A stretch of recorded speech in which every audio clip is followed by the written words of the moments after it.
शायद आज ये पहली बार देखेंगे कि खींचने के बाद इनकी लेंथ कितनी होती है, कॉमन कितना फ्लेक्सिबल है। जो जितना ज़्यादा फ्लेक्सिबल होगा उतना ही ज़्यादा उसकी क्वालिटी भी अच्छी होगी। इनके पहनने से आपके साइज़ में फ़र्क पड़ता है, आपके अंग की मोटाई में फ़र्क पड़ता है और आपकी टाइमिंग में भी फ़र्क पड़ता है। और ये फ़र्क आपको हाथों हाथ मिल जाता है। तो देखिए इसको यहाँ दबा लेंगे, क्योंकि अगर मैं ऐसे खींचूंगा तो खींच जाएगा। अब देखें,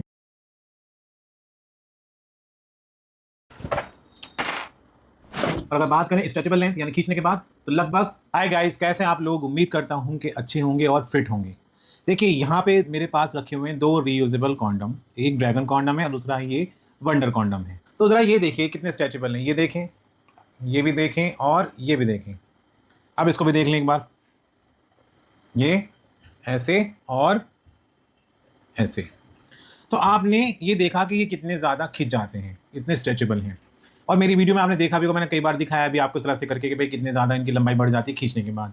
लेकिन शायद आपने किसी वीडियो के अंदर ये नहीं देखा होगा कि एक्चुअल में खींचने के बाद इनकी जो लेंथ है वो कितनी होती है। नॉर्मल लेंथ के ऊपर हमने वीडियो बना ली है, 7 inch, 8 inch, 6.5 inch, 5 inch, 4 inch, सब हम सारे हमने एक बार मेज़र किए थे अपनी वीडियो के अंदर। लेकिन आपने शायद आज ये पहली बार देखेंगे कि खिंचने के बाद इनकी लेंथ कितनी होती है, कौन कितना फ्लेक्सिबल है। जो जितना ज़्यादा फ्लेक्सिबल होगा उतना ही ज़्यादा उसकी क्वालिटी भी अच्छी होगी।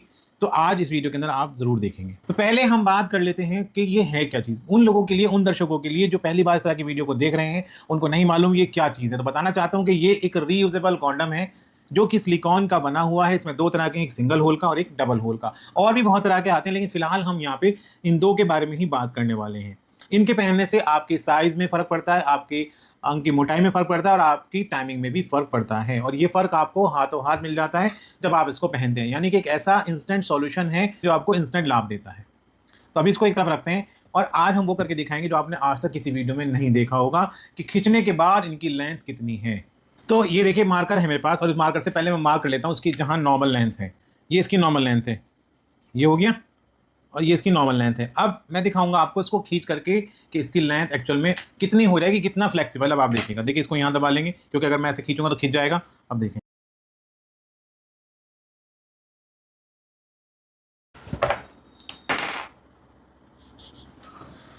तो ये देखें, ये इसका शुरू वाला पॉइंट है और इसका ये एंडिंग वाला पॉइंट है। यहाँ से शुरू करा था और यहाँ तक गया, और ये जो थी इसकी नॉर्मल लेंथ थी। अब लेंथ को नापने के लिए क्या करेंगे, हमारे पास ये मेजरमेंट टेप रखा हुआ है, इससे हम इसकी लेंथ को नाप लेंगे। ये देखो भाई, यहाँ तक कितना है, ये 8 इंच जो उसकी नॉर्मल लेंथ है।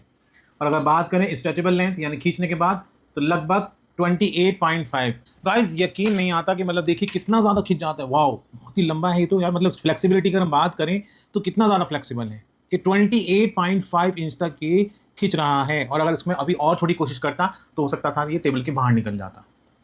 तो ये तो हुई इसकी। अब बात करते हैं इसकी वंडर कॉन्डम की कि इसकी लेंथ कितनी है। तो नॉर्मल का हमने तरीका जैसे दिखाया था आपको, नॉर्मल का तरीका ये था कि भाई थोड़ा सा पीछे रख लेते हैं, नहीं तो टेबल के बाहर निकल जाता है। ये होगी इसकी, और ये देखिए ये तो होगी इसकी नॉर्मल लेंथ। अब मैं इसको खींच लेता हूँ, यहाँ हमने हाथ रखा इस जगह पे, उसको खींचा,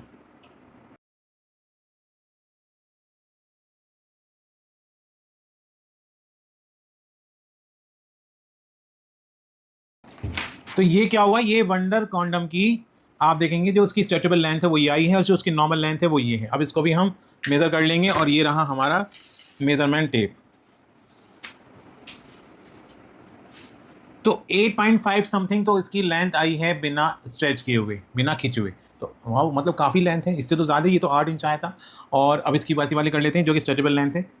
तो 23 इंच, गाइस कम नहीं होता 23 इंच। अब आप कहेंगे कि पहले वाले का तो 28.5 इंच आया था और इस वाले का 23 इंच आया है।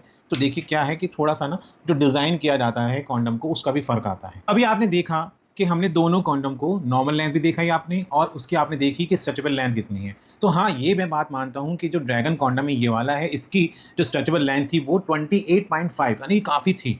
और इसकी थोड़ी कम थी, इतनी कम भी नहीं थी, 23 यानी कि 5 इंच का फ़र्क आ रहा है।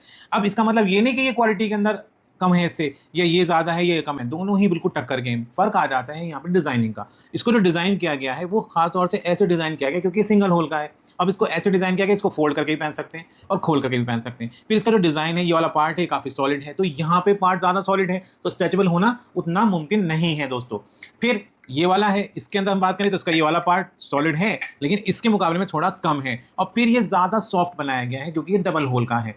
अच्छा, ये तो बात होगी कि इस तरह से स्ट्रेचेबल है ये। अब आप ये सोच रहे होंगे कि भाई इतना लंबा होने का फ़ायदा क्या है। अब देखिए क्या है कि स्ट्रेचेबल का टेस्ट हमने क्यों किया, क्यों दिखाया कि भाई ये 28.5 है और ये 23 इंच तक गया। तो इसका मतलब ये है कि बहुत से लोग डिमांड करते हैं कि भाई हमें 9 इंच का रियूजेबल कॉन्डम चाहिए, ज़्यादा चाहिए। तो मैंने ये करके दिखाया आपको कि देखिए ये कॉन्डम अगर आप डिमांड करेंगे इतने इंच का तो ये नहीं आता। मैक्सिमम जो लेंथ आती है वो आपको दिखा देगी, ये लेंथ नॉर्मल आती है। लेकिन अगर आपकी डिमांड ज़्यादा की है, हो सकता है कोई रेयर केस हो, ऐसा तो होता नहीं है लेकिन हो सकता है कोई रेयर केस हो, तो ये इतने फ्लेक्सिबल होते हैं, अगर किसी के अंग का साइज ज़्यादा भी है तो भी ये उसमें फिट आ जाएगा। तो उम्मीद करता हूं कि आप इस वीडियो का जो सार है वो खुद ही समझ गए होंगे। मैं अब आपको क्या समझाऊं, वीडियो का सार यही है दोस्तों कि कितने भी फ्लेक्सिबल ये हो सकते हैं, वो हमने आपको करके दिखाया, नाप करके भी दिखाया कि कितना हो सकता है, स्ट्रेचेबल है, फ्लेक्सिबल है। और ये क्या पहचान है, ये पहचान है ओरिजिनल रियूजेबल कॉन्डम की, जो कि सिलिकॉन से बना हुआ है। अगर ये रबड़ मिक्स होता या प्लास्टिक मिक्स होता तो इतना ज़्यादा ये स्ट्रेचेबल नहीं हो पाता गाइस, क्योंकि प्लास्टिक, आप जाने प्लास्टिक स्ट्रेचेबल नहीं होता, रबड़ करते तो फट जाता। तो कौन सी चीज़ टिकेगी आखिर में, सिलिकॉन, जो कि ओरिजिनल सिलिकॉन के बने हैं, वो ही आपका साथ पूरा निभाएंगे अगर आप उनको सही तरह से इस्तेमाल करेंगे। आशा करता हूँ कि वीडियो आपको पसंद भी आई होगी और समझ में भी आई होगी। ऐसी वीडियो को देखने के लिए हमारे चैनल के साथ जुड़िए, वीडियो को शेयर करिए, चैनल को सब्सक्राइब करिए और वीडियो को लाइक करिए। तो आज की वीडियो में इतना ही, एक नई वीडियो के साथ फिर होगी आपसे मुलाकात, तब तक के लिए धन्यवाद।